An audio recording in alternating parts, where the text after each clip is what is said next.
So the job I'm going to do now is remove the horncast from my GP300. I would think the GT is very similar if not identical, and all the GPs will be the same. When removing the horncast cover, the first thing you need to do is take off the glove box from inside your leg shields.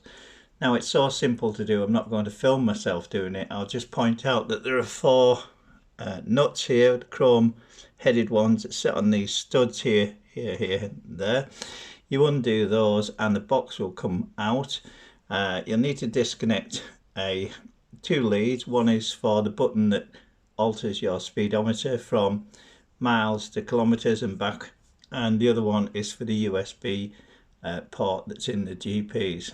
So once you've done that, you've got access to these two screws here, which you will now take out.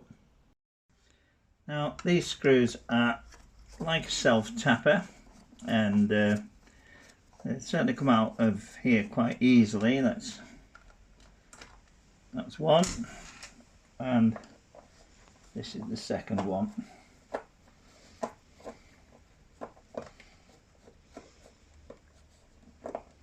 Right, now they're out, we'll go around the front. Now on the front we need to remove the horncast badge, and there's a little slot there to put a screwdriver in, and away it comes. These are quite a good quality, what's that, aluminium badge. They're not a cheap plastic thing. So taking that out the way, we then need to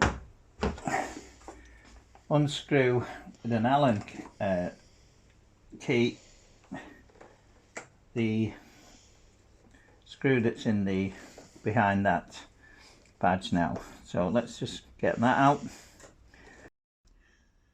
So looking up from the floor under the mudguard, you'll see there are two screws here. Quite clearly see, one either side. Now we're going to take those out, and that then should release the horncast. So with the two screws out from the other side of the leg shield, two underneath, we should be able to take this out now, and there we go. And that's the cover off. So let's make sure we keep the rubbers, and we're now in a position to take off the mudguard. Now the reason that I'm actually taking these parts off my bike is, as I said on a previous video, I had a little bit of a get together with some gravel and the bike went on its side.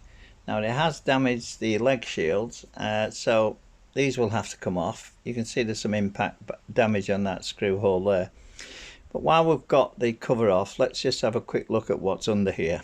We've got our horn there, we've got some connectors there, we've got the barrel lock here, and we've got the speed sensor cable going to the front wheel. We've got the main harness coming from the headset here. I think that's the speedometer drive, and we've got some of the brake piping down here.